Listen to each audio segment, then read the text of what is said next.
तो हेलो तकनीकी लवर्स और हमारे प्यारे यूट्यूबर्स, मैं सागर वापस आ चुका हूँ एक और नई अखंड एक्साइटिंग वीडियो के साथ। तो आज की इस वीडियो में मैं बात करूंगा जो एसएसडी होती है ना, उसके बारे में। आपकी रिक्वायरमेंट के हिसाब से आपको कौन सी एसएसडी खरीदनी है, बड़े पॉइंट के बाद बोल रहा हूँ, ध्यान लगा के सुनना। अब जो है यहाँ पर जो यूजर है वो मेजोरिटी टाइम कंफ्यूज होता है, क्योंकि उसे नॉलेज तो बहुत सारी होती है पर आधी और अधूरी होती है। वो कहते हैं ना कि अधूरा ज्ञान बहुत खतरनाक होता है, बस वही वाली बात यहाँ पर भी हो जाती है। इन जैसे यूजर्स का पोपट हो जाता है। प्रोडक्ट खरीदने के बाद इन लोगों की दुनिया हिल जाती है और फिर वो लोग उन सो कॉल्ड बड़े यूट्यूबर्स के कमेंट बॉक्स में जाके एक वीडियो मांगते हैं कि इस पर भी एक वीडियो बनाओ कि एसएसडी कैसे सेलेक्ट करे, या फिर एसएसडी के बारे में बताओ, एसएसडी होती क्या है, कितने टाइप की होती है, कौन से प्रोटोकॉल पे चलती है, कितनी लेंस एलोकेटेड होती है, किस टाइप से उसको चूज करे। अरे भाई, वो लोग नहीं बनाएंगे वीडियो, क्योंकि या तो उन्हें सिर्फ डब्बे खोलने आते हैं, और अगर किसी को अच्छी खासी नॉलेज भी है तो उसे व्यूज़ नहीं आएंगे। ये सब चीज़ें जो है ना, ये सब हम जैसे लोग ही बताएंगे आपको। और यहाँ पर मैं सब बड़े वाले पीसी टेक क्रिएटर वाले चैनल टारगेट नहीं कर रहा हूँ, क्योंकि कुछ लोग हैं जो बताते हैं यार, उन्हें पता है लोगों को जानना है, उनको व्यूज से मतलब नहीं है। अच्छे चैनल है वो, मैं जानता हूँ, चलो कोई नहीं, उन लोगों को मत बनाने दो वीडियो, हम बैठे हैं ना, हम बनाएंगे। इसी बात पे आज की इस वीडियो को प्रारंभ करते हैं।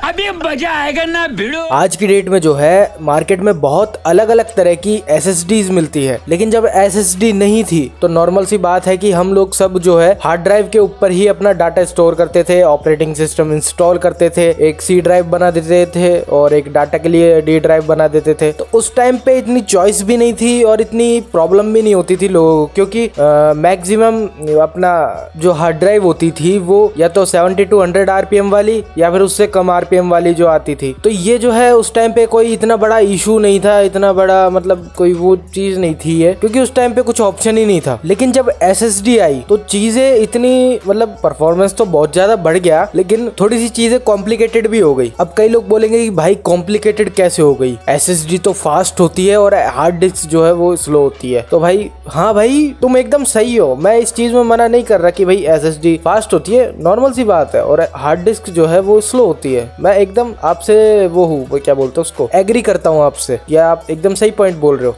लेकिन रुको जरा, सबर करो। एसएसडी के आने के बाद से जो है परफॉर्मेंस बढ़ा, नो डाउट, लेकिन थोड़ी सी चीजें जो है वो कॉम्प्लिकेटेड हो गई है, क्योंकि हमें इसमें प्रोटोकॉल का सपोर्ट देखना पड़ता है, कितनी लेंस एलोकेटेड है वो देखना पड़ता है, कौन सा पोर्ट है वो देखना पड़ता है, जो एसएसडी परचेज करते हो वो कौन से इंटरफेस पे डिजाइन की गई है, कितनी लेंस का सपोर्ट है, उसका परफॉर्मेंस कितना है, वो एसएसडी कौन सा प्रोटोकॉल यूज करती है। मतलब ये बहुत सारी चीजें हैं जो हमें देखनी पड़ती है, पर हम देखते नहीं है। और गुस्सा तो जब आता है जब कोई इन चीजों के बारे में बताता नहीं है। वही सो कॉल्ड बड़े टेक यूट्यूबर्स, आज मार्केट में कंज्यूमर लेवल पे सिर्फ 3 ही ऐसी एसएसडीज है जिनको आप परचेज कर सकते हो। कई बार क्या होता है, कुछ लोग एसएसडीज खरीद लेते हैं और फिर रिग्रेट करते हैं कि मैंने ऐसा क्यों किया, ऐसा क्यों मतलब ये एसएसडी मैंने क्यों खरीदी। तो जो इस वीडियो में मैं 3 एसएसडी आपको बताऊंगा वो अपनी रिक्वायरमेंट के हिसाब से आप खरीद लेना। सबसे पहली और सबसे कम बजट में आने वाली जो एसएसडी है ना, वो है सेटा एसएसडी। कई लोग उसको साटा भी बोलते हैं, तो मैं भी बोल देता हूँ साटा एसएसडी। तो ये जो एसएसडी है ना, इसका फॉर्म फैक्टर है 2.5 इंच, मतलब कि 2.5 इंच के साइज में ये आती है। 2.5 इंच की जो ड्राइव बे होती है, आप उसमें इसको लगा सकते हो, कैबिनेट वाली ड्राइव बे। ये जो एसएसडी है ये सेटा लेंस की मदद से जो है डाटा को ट्रांसफर करती है। AHCI प्रोटोकॉल पर या फिर AHCI प्रोटोकॉल का ये यूज करती है, और इसकी जो सीक्वेंशियल रीड एंड राइट की स्पीड है वो आसपास मतलब लगभग कुछ 500 MB के आसपास रहती है। मतलब कि 500 MB 500 Mbps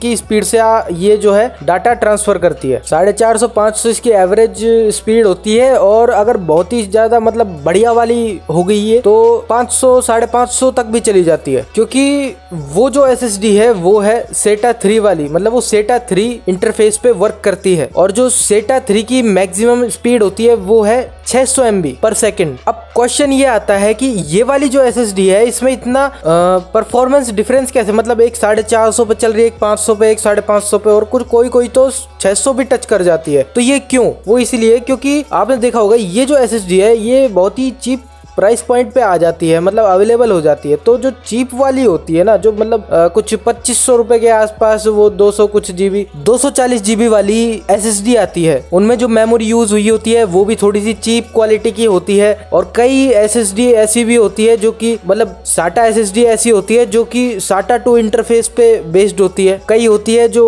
SATA 3 पे बेस्ड होती है, पर फिर भी थोड़े से चीप मेमोरी की वजह से उनकी स्पीड गिर जाती है। तो इस वजह से ये जो परफॉर्मेंस का डिफरेंस है ये इन वाली SSDs में आता है। लेकिन फिर भी अगर कंपेयर करें अपन इन SSDs को हार्ड डिस्क के मुकाबले, मतलब HDD के मुकाबले, तो भाई बहुत ही ज्यादा मतलब इनसेन वाला बूस्ट मिलता है एक परफॉर्मेंस में। मतलब हार्ड डिस्क के मुकाबले, हार्ड ड्राइव के मुकाबले ये जो SSDs है, ये वाली SATA वाली, ये बहुत ही मतलब आगे है SATA इंटरफेस के मामले में। अगर आप चीप से चीप SSD भी ले लो, मतलब एकदम चीपड़ वाली क्वालिटी की भी SSD अगर आप ले लेते हो ना, तो अगर उसको अगर अपन कंपेयर करें एक बहुत ही मतलब बढ़िया वाली हार्ड ड्राइव से, जैसे फायर कूडा टाइप्स, मतलब बढ़िया सेगमेंट वाली हार्ड ड्राइव, तो भी वो जो SSD है, जो चीप क्वालिटी की SSD है, वो बहुत ही मतलब बेहतर परफॉर्म करती है उस वाली हार्ड ड्राइव के मुकाबले। तो इसीलिए मैं हमेशा बोलता हूँ कि एक SSD जरूर होनी चाहिए आपके PC में, ताकि जो हार्ड ड्राइव है उसकी वजह से आपके PC की परफॉर्मेंस बॉटलनेक ना करे। कई बार आपने लोगों को कहते हुए सुना होगा कि भाई मैंने तो i7 लगाया है, मैंने तो i9 लगाया है, मैंने तो Ryzen, मतलब अभी तो लोग समझते हैं SSD के बारे में, लेकिन जब i7 6 जनरेशन 7 जनरेशन ये थे तो उस टाइम इतना नहीं समझते थे। तो उस टाइम क्या करते थे लोग, बढ़िया बढ़िया कंपोनेंट ले लेते थे, सब बढ़िया बढ़िया महंगा, लेकिन उसमें एक SSD इंक्लूड नहीं करते थे और फिर बोलते थे कि यार उतनी परफॉर्मेंस नहीं आ रही जितना मैंने इसमें माल डाला है। अब जो दूसरी SSD आती है वो है M.2 SATA या फिर M.2 SATA, जो भी आप बोलना प्रेफर करो वो।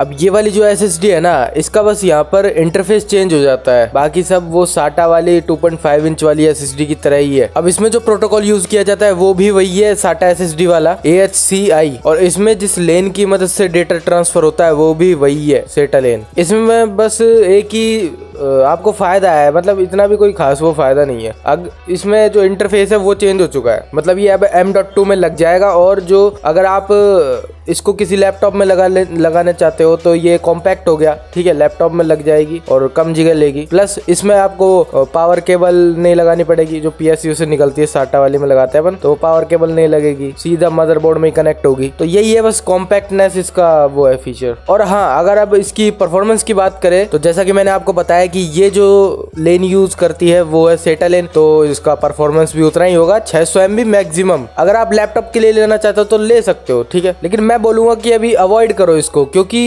आज का जो टाइम है ना उसके हिसाब से जो NVMe है वो बहुत ही बेटर परफॉर्म कर रही है, और उसके बारे में भी हम आगे बात करेंगे। कम प्राइस पॉइंट पे अवेलेबल हो जाती है, वो पहले की बात अलग थी, पहले NVMe महंगी आती थी तो M.2 कई लोग प्रीफर करते थे लैपटॉप में लगाना। तो जो भाई लोग सोच रहे हैं मैं M.2 ले लूंगा, ठीक है, तो मैं उनको बोलना चाहूंगा भाई मत लेना, आज के टाइम में M.2 बिल्कुल भी मत लेना। अगर लैपटॉप की बात करें तो आजकल हर लैपटॉप में जाता कहता हूँ मेरे हिसाब से 40-50 हजार की रेंज वाले जो लैपटॉप चल रहे हैं उनमें NVMe पोर्ट आ रहा है यार। 40 हजार के लैपटॉप में NVMe ड्राइव खुद लगी आ रही है। HP का एक लैपटॉप आता है, वैसे ध्यान नहीं है मेरे, और अगर नहीं भी लगी आती तो यार पोर्ट आता है, और जिनमें पोर्ट नहीं आ रहा है NVMe का उसमें M.2 है, तो फिर वो लोग देख सकते हैं। और जो भाई लोग सोच रहे कि मैं डेस्कटॉप में M.2 लगा लूंगा तो उनको भाई मैं एक चीज बोलना चाहूंगा, भाई मत लगाना, क्योंकि M.2 जो है वो थोड़ी सी महंगी पड़ जाती है अपनी नॉर्मल SATA वाली SSD के मुकाबले। तो आप SATA वाली ले लो, परफॉर्मेंस आपको वही मिलेगी यार, उसमें जगह है, आपके जो कैबिनेट है, आपका जो कैबिनेट है उसमें जगह है, तो आप उसको यूज करो ना। मैं क्यों मना कर रहा हूँ कि आप इसको डेस्कटॉप में मत लगाना, उसका सबसे मेन रीजन ये है कि आपके मदरबोर्ड पे 5, 6, 7 जितने भी SATA पोर्ट होंगे उनमें से एक पोर्ट बंद हो जाएगा अगर आपने ये ड्राइव उसमें लगा दी तो, क्योंकि ये SATA लेंस का यूज करेगी, और SATA लेन की वजह से एक पोर्ट आपका बंद हो जाएगा। मतलब 7 है तो 6 रह जाएंगे, और 6 है तो 5 रह जाएंगे, इसलिए कोई मतलब नहीं है इस ड्राइव का डेस्कटॉप में यूज करने के लिए। लैपटॉप के लिए बेस्ट है जितना मेरे को लगता है। अगर आपके पास NVMe का पोर्ट नहीं है तो लैपटॉप में, क्योंकि उधर आपकी हार्ड ड्राइव लगी हुई है। सस्ते वाले लैपटॉप की बात कर रहा हूँ मैं। आपकी हार्ड ड्राइव लगी हुई है, एक पोर्ट है, उसमें लगाई, काम खत्म, बढ़िया स्पीड आएगी यार, परफॉर्मेंस निकाल लोगे थोड़ी बहुत। अब जो तीसरी SSD है ना, जिसके बारे में बात करना चाहता हूँ आप लोगों से, वो है M.2 NVMe SSD। ये वो तीसरी SSD है जो कि कंज्यूमर लेवल पे बाय करने के लिए, परचेज करने के लिए अवेलेबल है। अगर शॉर्ट में बताऊं, अगर एकदम छोटा छोटा करके बताऊं ना, तो ये SSD खरीद लेना अगर आपके बजट में आती हो या फिर आपको बहुत ज्यादा सस्ती मिल रही हो नॉर्मल प्राइस से। लेकिन ध्यान रखना भाई, मदरबोर्ड में पोर्ट हो। मैं इसमें ज्यादा डिटेल में नहीं जाऊंगा क्योंकि वीडियो अभी भी बहुत लंबी हो चुकी है, तो और लंबी करने से कोई मतलब नहीं है। तो अगर इस वाली SSD के बारे में बात करें तो ये जो लेन यूज करती है वो करती है PCI एक्सप्रेस की लेंस, मतलब जो आपकी ग्राफिक कार्ड वाली लेंस होती है ना, PCI लेंस, उनका ये यूज करके डाटा ट्रांसफर करती है। मतलब कि जो लेंस आपका ग्राफिक कार्ड यूज करता है, PCI लेंस, वही वाली लेंस पे ये SSD चलती है। और अगर प्रोटोकॉल की बात करें तो इसका प्रोटोकॉल है NVMe। NVMe जैसे कि इसके नाम में ही NVMe आ रहा है, NVMe non volatile memory express. तो ये non volatile memory express protocol का यूज करके डाटा ट्रांसफर करती है। हाँ, इसको परचेज करने से पहले एक चीज आप जरूर देख लेना कि आपके जो बायोस है उसमें NVMe का सपोर्ट है कि नहीं है, और जो मदरबोर्ड है, वो जो मदरबोर्ड पे पोर्ट है वो NVMe का 3x4 वाला पोर्ट होना चाहिए, Gen 3x4 का, तभी आप इसको यूज कर सकते हो। और आजकल तो, और अब तो जो है PCIe Gen 4 भी आ चुकी है, तो PCIe Gen 4 का सपोर्ट है कि नहीं है आपके मदरबोर्ड में। मतलब बढ़िया वाला मदरबोर्ड होगा तो ऑब्वियस सी बात है, होगा लेटेस्ट वाला होगा तो देख लेना, चेक कर लेना एक बार। अगर सपोर्ट नहीं है तो भाई इस SSD को लेने का कोई मतलब नहीं रहेगा। अगर ये दोनों चीज अवेलेबल है तो भाई आपकी तो बल्ले बल्ले है, आप इसका पूरा परफॉर्मेंस इंजॉय कर सकते हो, जो कि मैक्सिमम 4 गीगा इंजॉय कर सकते हो, जो कि मैक्सिमम 4 Gbps की स्पीड इस पे आपको मिल जाएगी। और जो नॉर्मली स्पीड मिलेगी, मतलब कुछ 2 Gbps के आसपास की इस पे आपको स्पीड मिल जाएगी। ये PCIe Gen 3 वाले की बात कर रहा हूँ मैं, Gen 4 की बात नहीं कर रहा। अगर आप चीप से चीप NVMe ड्राइव भी अगर परचेज करके लाओगे ना, तो वो मिनिमम 2 Gbps की स्पीड आपको प्रोवाइड करेगी। और अगर थोड़ी सी अच्छी हुई तो 3 GB और 3.5 GB भी जा सकती है, 3.5 Gbps की स्पीड तक। मैक्सिमम 4 Gbps होती है इसमें Gen 3 में। अब ये जो है, ये 3 SSD जो है ये कंज्यूमर लेवल पे अवेलेबल है, जो आप खरीद सकते हो, जो कि मैंने आपको बता दिया। अब कंफ्यूज मत होना, अपनी रिक्वायरमेंट के हिसाब से SSD खरीद लेना और लगा लेना। अब मैं ये बार बार कंज्यूमर लेवल